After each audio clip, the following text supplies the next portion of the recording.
Every 11 seconds, another organizations fall victim to a cyber attack here in the United States. Sometimes it's a complete shutdown of production, and other times, like in healthcare, it can kill. Today, we're more dependent on the technology that we use than ever before in human history. We've gone away from the kinetic physical processes and operations that we used to have. When cyber attacks hit, they're much more devastating than they were even 5 to 10 years ago. But what really happens behind the scenes when that attack gets detected? When alerts hit the screen and the clock starts ticking? Today, we're pulling back the curtain on the anatomy of a compromise, how it starts, how it spreads, and we're going to hear from digital first responders like the cybersecurity leaders here at NetGain and how they jump into action and respond when every second counts. With us today is Scott Logan and Braxton Moulton, experienced cybersecurity professionals who have lived through those incidents and helped businesses recover even stronger. Spoiler alert, planning ahead has never been more important.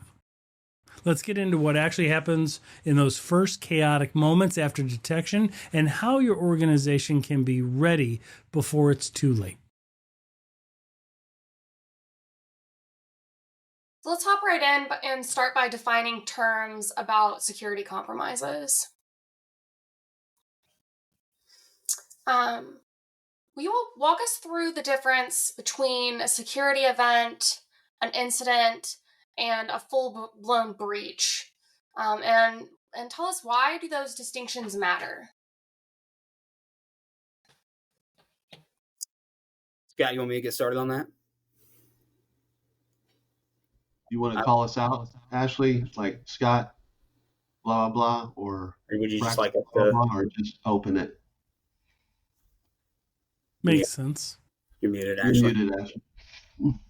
Just hop right in with it. Okay. Go ahead, B. So here on the slide, we've got a few different definitions for things. To be clear, when we talk about incident response, the terms and definitions can vary, and they can vary based off of what the business needs. But this is just a general idea. So typically when we're looking at, a potential security event, we're looking at just something that's unusual, something that we're not used to seeing inside the environment. So typically, we have a pretty good idea of what the normal day-to-day is in our environment. So anytime that we see something that kind of raises an eyebrow or piques our interest, that's something that we understand that we need to be a little bit more discerning to that.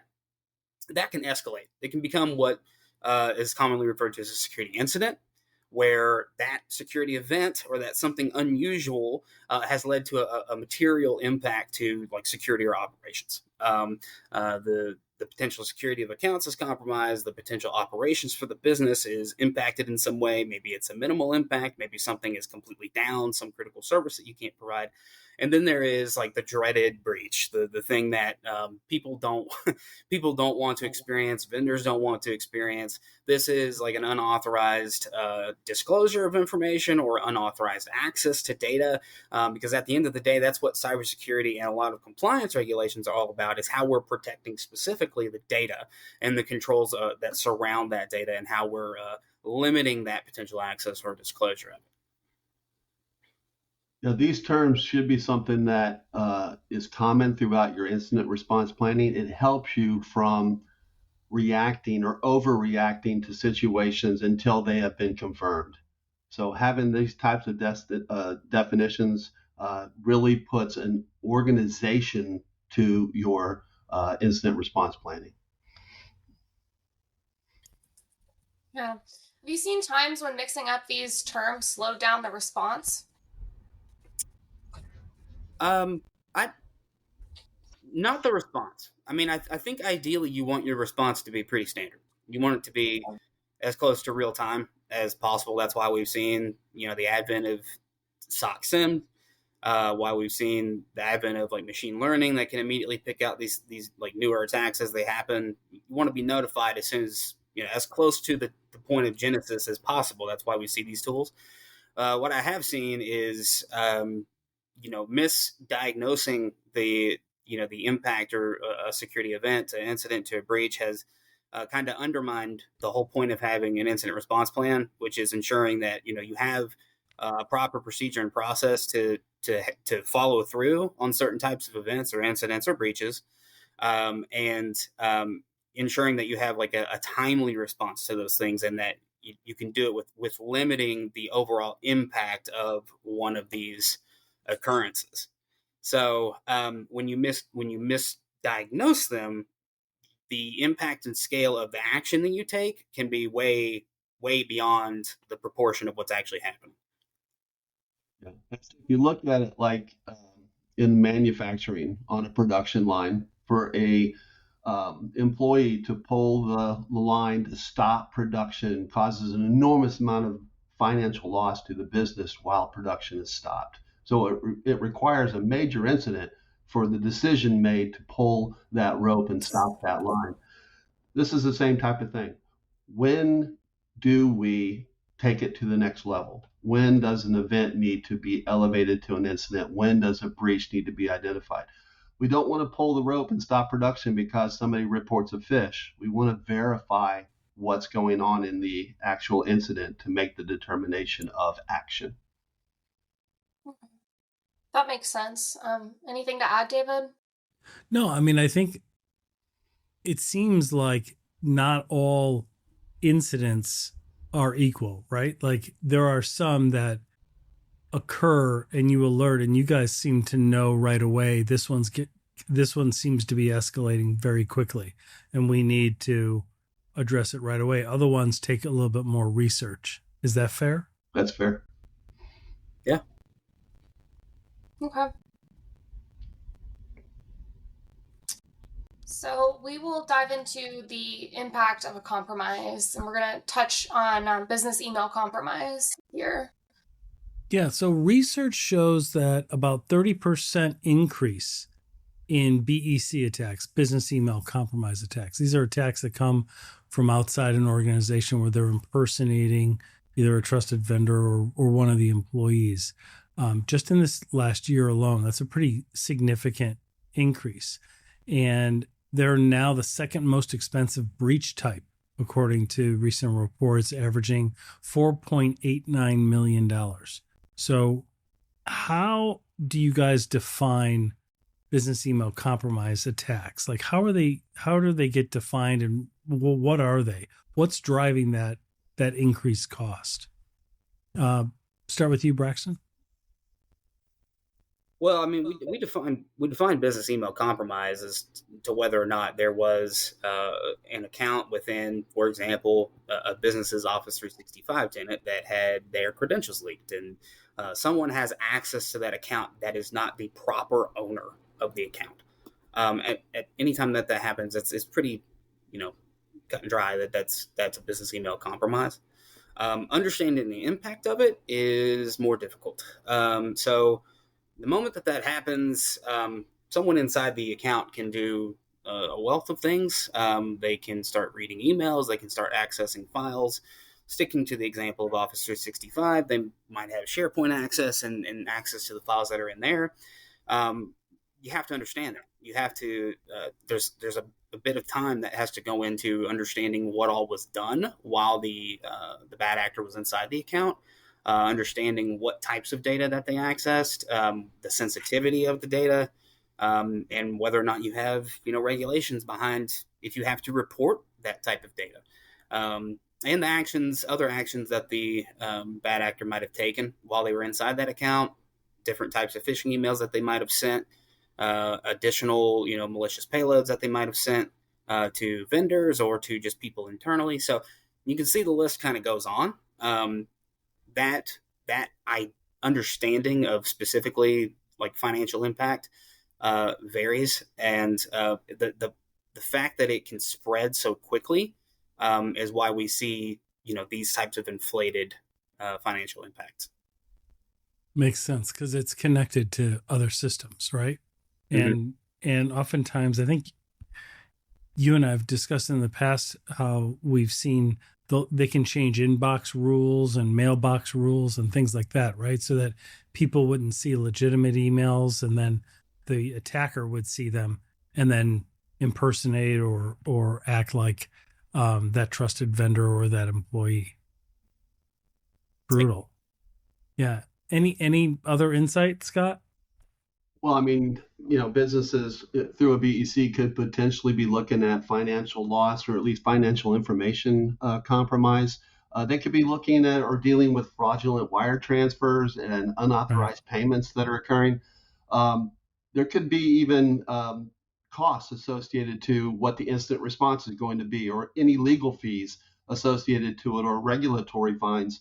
All these things associate probably back to reputational damage, and that's a very difficult thing to put a price tag on. So it's no surprise to me that the dollar amounts associated to these types of attacks are so high. Even the amount of protection that businesses try to leverage to be protective against a BEC costs money. Social awareness training, other things that businesses try to deploy to help avoid these types of events cost money. So this is not surprising. Excellent. Ashley, did you have any follow-up? Yeah, with 40% of those BEC phishing emails being AI generated, how do you see that affecting things? I mean, we're getting a lot more of them because they're quicker to create. There's not a lot of skill that's typically involved with a phishing email. It's the easiest or the lowest floor in terms of the skill that you need to enact one of these attacks. Some of the markers that we used to look for in potential phishing emails, like bad grammar, just the way that if you're trying to pose as somebody, even their cadence and how they compose an email and how, their vocabulary, all that can be off. Those are things that can kind of signal alarms to you.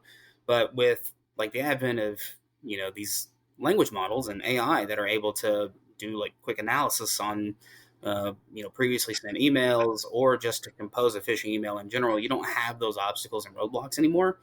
So it just makes it more difficult for end users to be more discerning and cautious with the potential phishing emails that they may or may not receive. Yeah. If you could implement just one control tomorrow to cut the risk of business email compromise dramatically, what would it be? I've got one in mind, Scott. Yeah, I would probably focus on advanced detection platforms, things that can actually detect through behavioral analytics whether something is going on in the enterprise that may be an AI-driven type of attack. Having the protection of multi-factor authentication to the user so that there's a second leg of authentication. So even if the user does get compromised associated to the initial attack, that the attacker would not have that second leg, that multi-factor piece, in order to be able to actually execute the infection. So those are a couple things that I would put my focus on. I would also add on to that. MFA is great. If you don't have MFA, you should have it. If you have the choice, I would suggest actually focusing on phishing resistant MFA. So some of the vulnerabilities behind MFA, where you're using SMS as like a text message or a one-time passcode where you receive that on your phone or you receive that to email, it's vulnerable to man-in-the-middle attacks. So if someone's already in your email and they try to log into something else and you're getting a passcode, to that email, well, they've got it. That didn't help you at all. Right. But like phishing resistant MFA is like, for example, like a hardware token. There's an example of like a YubiKey, something on a USB that you have to have with you. Only you have it. Only you have the ability to get it.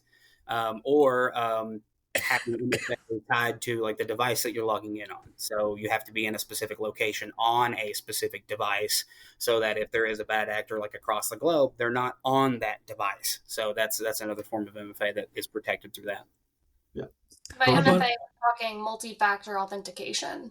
That's right. Correct. Yeah, and Correct. token compromise is becoming very common associated to a BEC event. And what about authenticator apps that are logged in from a mobile device? Are those considered phishing resistant? There is this thing called token theft. So Right. it does depend on, you have to do some research based off of like the app that you're using. Like I think Duo is like a FIDO recommended like passkey, where that cryptographic exchange that's performed is really only tied to your device. So there are other apps that don't necessarily have that function. So you would have to do your research depending on what you're looking at. Got it. Excellent. Well, let's walk through an actual compromise. Yeah. When we think about the different stages, right? Stage one is that initial awareness, right? Suspicious email comes in. When that first phishing email lands, and granted, there's a lot of attacks that have multi-channels, right? Whether it's a text, a phishing, whatever. We're really just, for sake of conversation, we're just talking about a phishing email that lands because it's so common.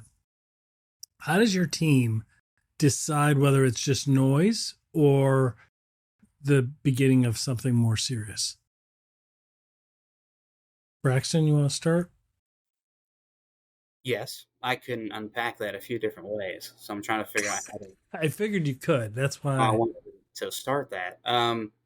I mean, if I really wanted to be like technical with you, David, I would say I don't know that a phishing email is ever noise. We need Okay, good point. Yeah. we need to take action on it in some degree. Whether it's just removing it from the inbox, making sure it didn't go to other users, and just removing it that way. I think maybe to make it more clear, I would rephrase the question as, how do we determine if this is just spam or noise or a phishing email? Yeah, So let me rephrase the question. Hey, how do you determine whether an email that comes in is, let's say it looks funky, the user reports it to the IT team and your team sees it? How do you determine whether it's just spam or whether it's a calculated phishing email? Yeah, now we're getting somewhere. All right, thank you.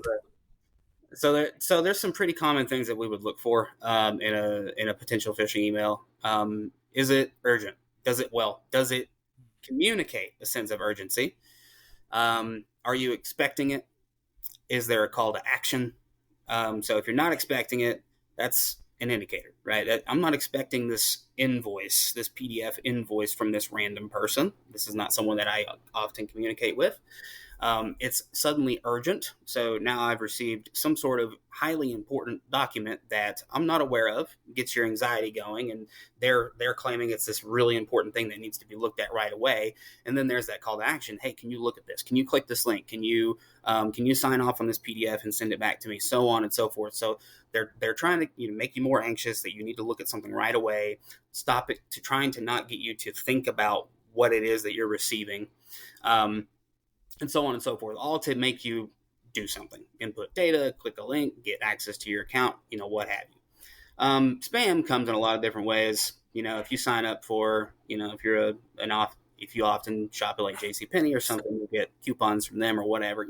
There isn't, a whole lot of malice behind certain spam emails or solicitations like that. You might get emails from salespeople, what have you. So Right. you have to look for those types of signs and signals in what they're receiving in the email to really kind of help you narrow in on what types of action you need to take.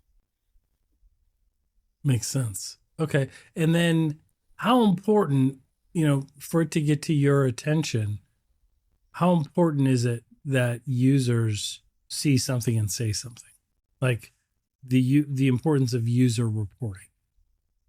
Oh yeah, I mean, That's the first step, right? I mean, users are your first line of defense. They have to have the proper training and understanding to make the recognition of a potential threat in order to bring it to our attention.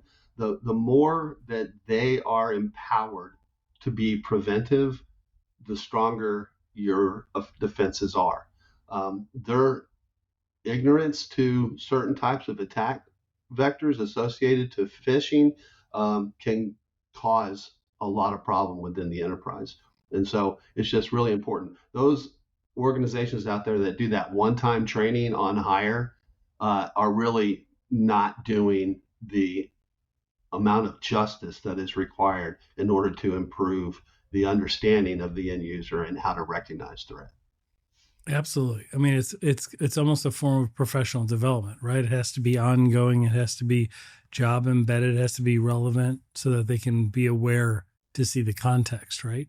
And really only that user will know the context, right? They'll know better than you guys would whether they often see that type of invoice like Braxton mentioned.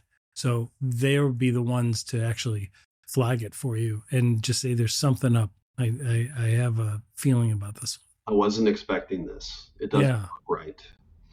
Yeah, that's great. So what's the next move that you guys take right after you detect it? Do you isolate it? Do you begin investigating? Do you communicate with the user? What's a sample? Isolation is a little bit heavy-handed to do that right off the top of it. Right, it's the first step. So typically in that whole process, when we're if something's been reported to us, we reach out to the user, we talk to them to try to ascertain, what is this someone you talk with a lot? Were you expecting this? So on and so forth. And then we ask the $1 million question of, and I mean that literally in some cases, of what'd you do with it? Did you click it? Did you already click, right? Did you click it? And some end users don't pay attention to whether or not they did. Some know and they don't want to, they feel like they're going to get in trouble. And some will be honest with you, which is fine. So we'll ask you, right away, did you click on it? And if you tell us no, we're going to double check just to make sure. Not that we necessarily think you're lying, but, maybe you just misremembered or you didn't think you did. Right. Maybe. So we're going to double check just to make sure. But at that point, once we hear that, you might have done something or you forwarded it to somebody else and to ask them what they thought about it and so on and so forth. If you did something with it in that regard, we're going to start to dig a little bit deeper to see who clicked it, who all has it been sent to, what's in it, what's the potential payload, what do we need to be concerned about. And then hopefully, if nothing really happened with it, all we're going to do is probably just delete that email and purge it from the other recipients' inboxes and, thank them for reporting it and moving on with our lives. But if they clicked it or if they input data or they forward it to other people that did these things, now the scale of our response has to go a lot further than that. Scott, do you want to dig into that a little bit? Yeah, I mean, I think that's where we go on to the stage 2, right? Ashley, you were going to ask them, what happens when it's not just spam or it's not just a phish that we can isolate and nobody's clicked. Yeah, I was like, when an attacker gets valid credentials, how fast can things escalate internally? Which I think is what you were getting at there. And what's the most critical thing to contain first? The account, the network? Let's talk first about how fast things can escalate. Once the attacker obtains valid credentials, escalation can occur within minutes. Especially if the mailbox rules or automated actions are set to hide their activity. That's something that's very common in a BEC, is that rules are created to basically hide them from recognition. Anything that is being sent out by them is being trashed by the rule, so therefore the actual mailbox owner never gets notification that something is happening with their email. So that is something that happens a lot. Immediate detection and notification obviously helps us improve how fast we can manage these types of threats. But once those actual credentials are compromised, they can move laterally very quick to the organization. Normally sending emails as the user in an attempt to gain trust in their malicious approach or attack.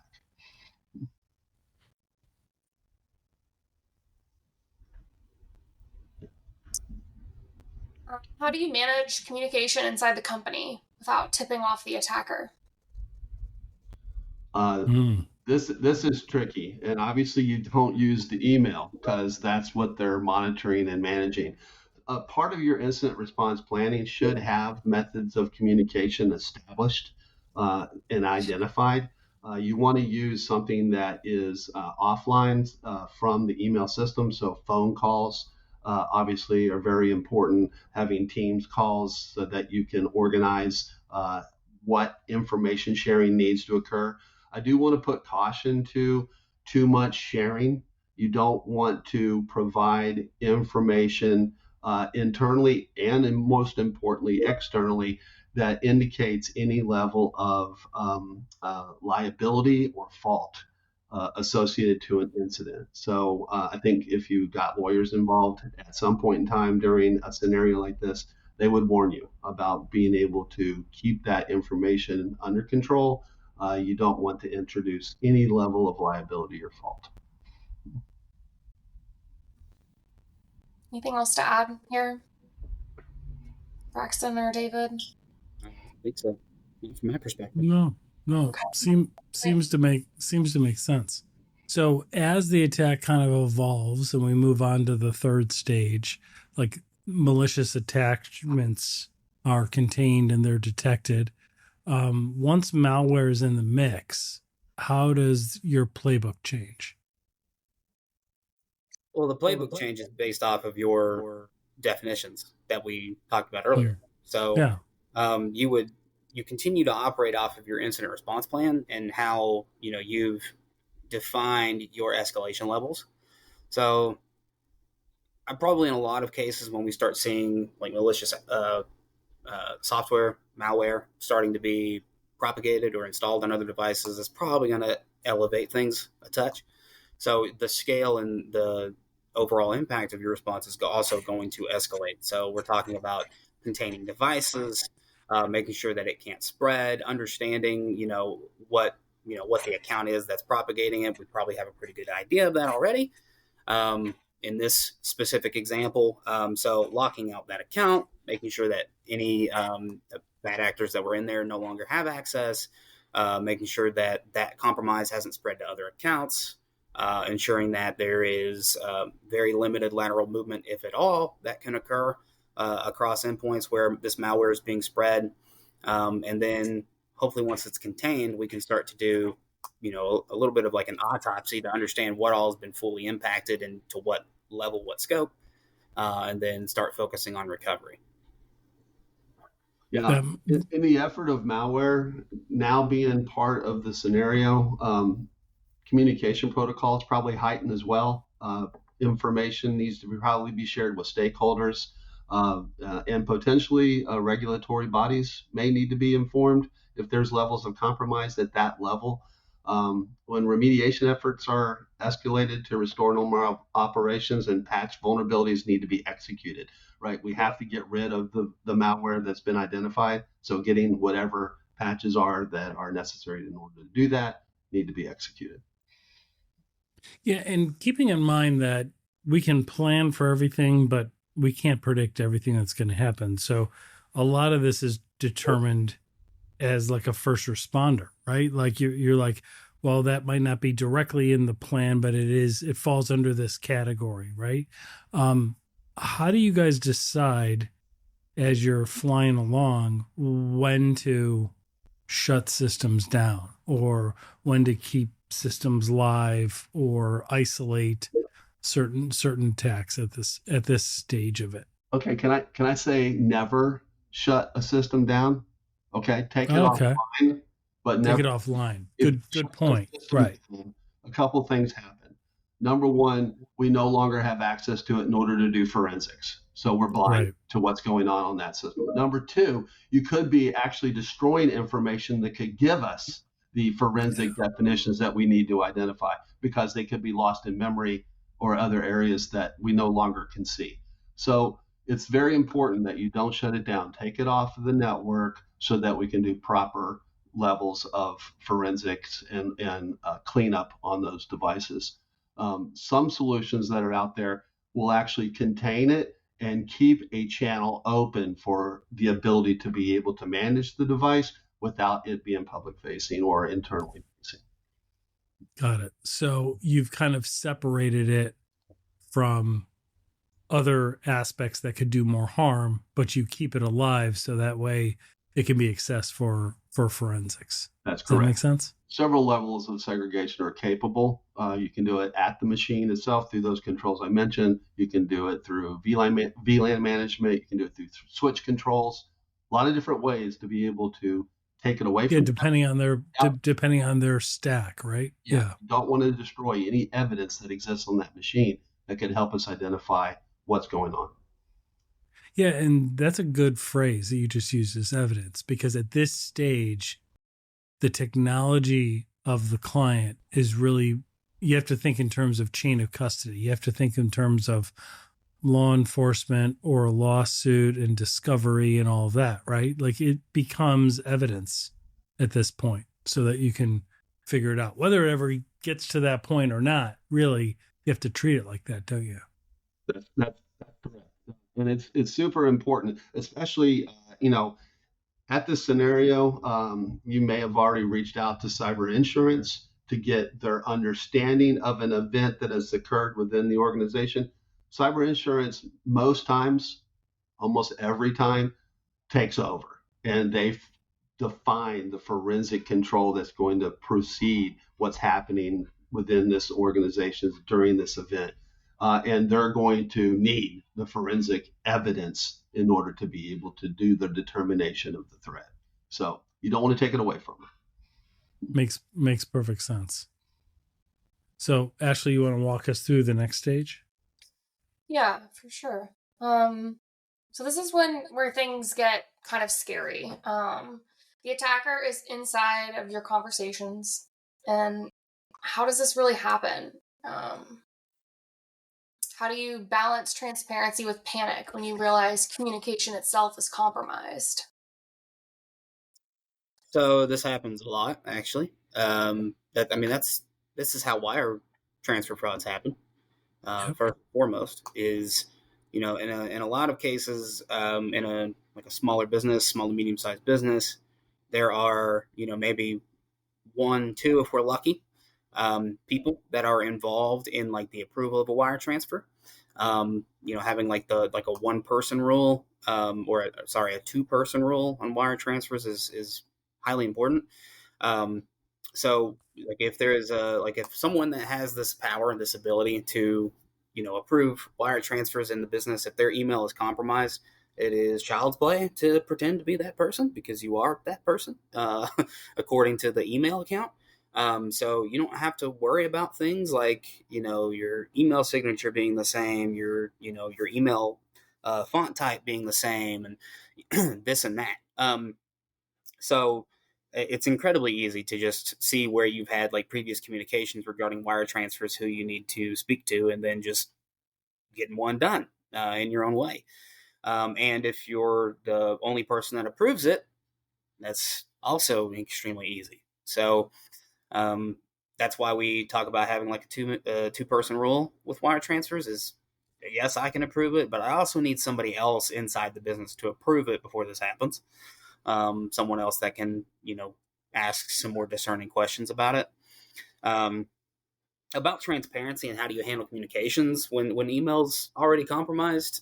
In any type of attack like this, you should immediately switch to a different means of communication. Sticking with the example of an Office 365 account that's compromised, avoid Teams. Obviously, you can't use Outlook, so just call somebody, use text message. If you're in the same office, go to them. Whatever it is, and just use like you would to verify if a phishing email is legitimate. Reach out to somebody through a different means of communication to start to initiate an incident response. Actually, in an event to avoid panic, your communication needs to be well structured. A lot of times we recommend through the incident response planning to leverage lawyers to make sure that the message that you're providing, once again, avoids the language of alarm. You don't want to indicate breach or something like that to your clients if there's not the necessity of doing so until it's under control. And so make sure that your language in your communication is structured. Get lawyers to help you with that structuring, but make sure that your message is clear and precise. And like I said before, doesn't indicate levels of fault or liability. I also recommend that communication internally and externally are separate and the same amount of control leveraged across each. You want to make sure that what you tell your employees is the same message that they're telling clients. So make sure that that communication is expressed accordingly. So that's really significant to me, because what you're saying is it gets back to the definitions of all the different stages and the fact that not all breaches are equal, or not all compromises actually rise to the level of a breach, right? Breach is actually a legal term of art. And so there can be a lot of these stages occurring, but the attacker necessarily hasn't achieved exfiltration, which is a fancy word for stealing, or the actual compromise of sensitive data, right?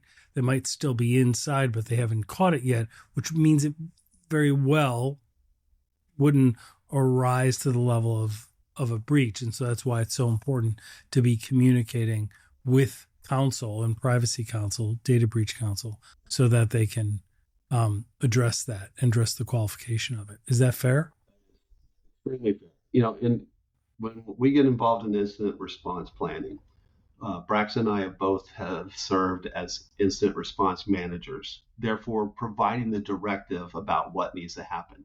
There are so many times that people in the organization want to panic. They want to start shutting systems down. They want to start calling lawyers. They want to start calling cyber insurance. It's like, we have to make sure that we understand what's going on in the organization before we make those calls, before we pull that rope and stop that production line.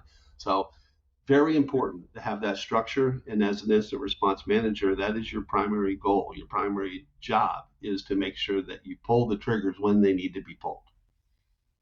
And this is often, not every time, but this is often like on holiday weekends, right? Like, or after hours. Like, they don't tend to attack when the organization is fully staffed and defense and all the defenders are there, right? Like, they kind of, it seems like they are attacking when staffs are generally supposed to, or at least scheduled to be off or lower, right? Minimize the best, right? And so they look for that opportunity. Those attacks are in those holiday weekends or something like that. That's not random. That's focused. No. They're looking for that opportunity. That's strategic. That they don't have a full IT staff on, so that they can be protective or at least recoverable. Those things happen for a reason. Wow. So the next stage, we called it stage 5. These aren't formal stages, but let's say there's a Trojan found or a 0 day. Walk us through what a 0 day is and, how do you begin to address those when you find it? Like, who makes the call on external escalation once something like that is found? So a 0 day is a vulnerability that we haven't been alerted to until like that day of. Right? That's a 0 day. In some cases, the vendor wasn't even aware of it. In some cases, they were aware of it. They just hadn't disclosed it yet.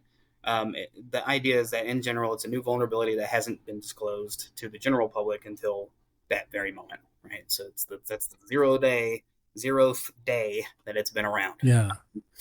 So, meaning they're in plain terms, there's no patch yet, right? Like, we didn't even know you could break in this way, and the platform or the software or whatever has this vulnerability, and nobody's even aware of it. Like, we don't have a patch. We can't plug the hole yet. So they're inside.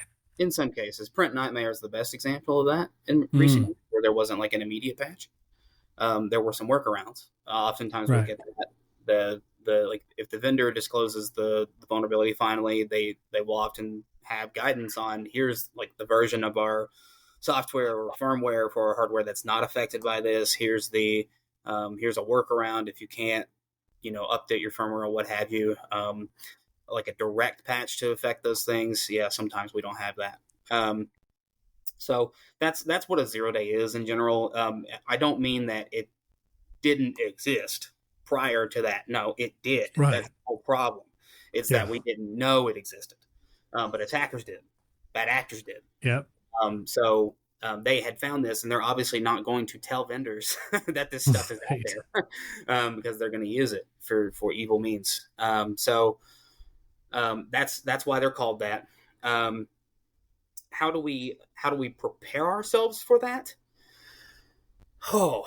So we talk about defense in depth in cybersecurity. We talk about having a multi-layered approach in cybersecurity, having controls that protect your organization from multiple layers. So from the external layer at your firewall to anything like that's coming as ingress traffic communications at the spam filter, the firewall, to all the way down to like how things are moving, internally from endpoint to endpoint, what's being controlled on the endpoint itself, and then even going outside of it, from who's sitting in front of the endpoint to training your end users. So there is no one specific control to handle 0 days. That's in their nature. Right.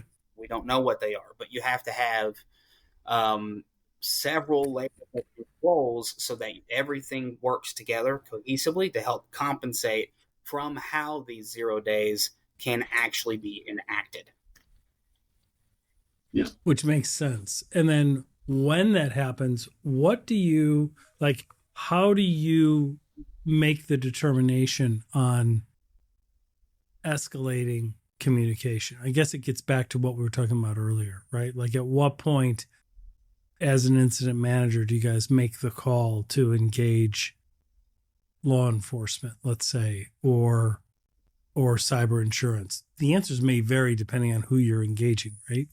It does. It all depends on the level of compromise that's occurring in order to make that decision. It's first of all, it's the responsibility of the CISO for the organization.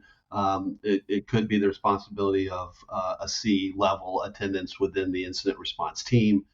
Usually that's a designation in the incident response team who's going to be the one that does the contact to cyber insurance or to the lawyer. They usually have them on speed dial anyway, but nonetheless, that's the ones that are going to pull those triggers. And the CISO's job is to tell them when to do it. And once again, that's based on the severity of what we're dealing with. Any level of compromise, any level of breach needs to be dealt with accordingly. We want to make sure that the cyber insurance team is aware as quickly and as appropriately as possible to an actual incident that is associated to data loss and or some level of compromise in the organization that's going to eliminate operations. We need to get them in the know so that they can get their side going. They can provide an understanding, a financial understanding of what they're dealing with coverage, how much they're going to be able to get in order to deal with this incident that's going on. Some insurance companies have ransomware levels that they provide that, hey, we got a $2 million platform, we have a $5 million platform, whatever. You need to know what's available, and they will also tell you what your out-of-pocket's going to be, because there's not going to be everything's covered, right? You're going to have some level of out-of-pocket that you need to be ready for and start setting that up. So having somebody that's experienced with that communication is a necessity. Well, and as important as insurance is, because it clearly is here, because otherwise the financial impact would be enormous. It doesn't cover everything, right? No. Like it is still like that the reputation and the lost trust from clients and a lot of the other, intangibles that happen through all this. That's not what insurance does, right? And so that's all the more reason why preparation and, looking at it like a fire drill. We all did fire drills back in school. Like, well, why would you not do a fire drill for a $25 million company that you have? Like, right? Like you need to be ready so that on the day of when every minute counts and you guys are engaged, that you guys have run through simulations like this before. What you're talking about, or cyber attack fire drill. So Yeah. I mean, the preparedness of it, and the reason why we do incident response planning is so that we can prepare ourselves for what is going to happen and what we're not prepared to manage. Having identified gaps in an incident response test or plan evaluation is okay because you're finding it without the fire. You want to find those things so that you can correct it so that the next time you're even better. The more you prepare, the better you're going to respond. And I want to add one more thing to Braxton's protectiveness associated to 0 days: backups. Make sure that you have backups. You can be protective as you possibly can be. Have the best firewalls, have the most social awareness testing and training going on, the best alerting tools. But if you do not have your backups, then you do not have that method of recovery. So you need to make sure that your backups are safe. You need to make sure that they're air gapped, meaning that they're not associated to your primary domain, so that they'd have to have a tested, unique right? access in order to get them, something that would not be shared or learned by the primary attack or attack on the primary domain. And you want to make sure that they're immutable in the efforts that they cannot be overridden. They cannot be removed by the attacker. Yep. So in the final stage, Ashley, why don't you walk us through that? This is when the data is on the move. Yeah. Right? So at this point, the data is already for sale on the dark web. It's on the move. What does damage control look like at this point? All right. So now we're dealing with some level of data that's been expelled from the organization, and now somebody is threatening to sell it on the dark web. Usually that's associated to some type of auction where you have a time frame in order to submit a payment of their request in order to stop that from happening. Let me tell you right now that there's no guarantee they're not going to still do it. All right. So obviously law enforcement would tell you the same. Do not pay in order to try to prevent them from releasing your data. It would be very important in the forensics of what's happening for them to identify and verify that they actually have done what they say they have done, that they have the information that they say that they have. A lot of times attackers will say that they have something that they really do not have. So you need to make sure that you verified that as well. Obviously, we can go on back to the notification process and the communication of the stakeholders, making sure that the lawyers are involved with this, because we're talking about the sensitivity of client information or even employee information. So HR usually gets involved with efforts of employee compromise. If they've had financial healthcare information stolen or compromised, that would be something that HR would need to manage. If it's external or clients or even vendors that need to be notified, usually that's done once again through a communication platform that's established by usually the lawyers and then communicated by the lead of the organization so that they understand what's happening and what's being done. A lot of times what the communication normally provides is that something has happened at the organization that is being monitored and addressed, and we're going to keep you in the understanding. Once again, without saying the words breach, without saying the words liability, without saying the words fault. It's just something happened, it's being addressed, and we will continue to notify you. What would you say the single most important lesson every business should learn before they reach this stage would be? You are not boring enough for a bad actor to not care. I promise. You've got something they want, or you've got access to something that they want. So you are a target. I don't care how small you are. I don't care how little data you've got. You could be a means to an end. That's all they need. Right. So a big lesson would be learned is that you need to prioritize your prevention controls and make sure that you're doing everything you can to leverage against an attack. Do regulatory audits on yourself so that you can understand where risk may exist in your organization so that actors won't be able to influence that risk. Employee training, can't say it enough. Get your employees in the know, especially in the elements of business email compromise. I mean, that's a public-facing forum, right? It's going to get attacked, so you got to be prepared on how to recognize and potentially stop that at the door when it's recognized. Having all these things in place help you in dealing with business email compromise. If there's a lessons learned, Braxton said it the most. Don't think that you're not a target. You are. Even if it's random. Not all targets are focused. They're not all going straight after this company because they have this much money in the bank. They have spiders out there that just look for something that responds in the effort that it becomes vulnerable, and then they leverage against it. Yeah, absolutely. So when we think about this, it gets back to what you were just talking about the absolute critical importance of planning ahead and the incident response planning and doing those tabletop exercises. So tell us what a tabletop exercise, what does that look like, and why is it so important to run these scenarios ahead of time?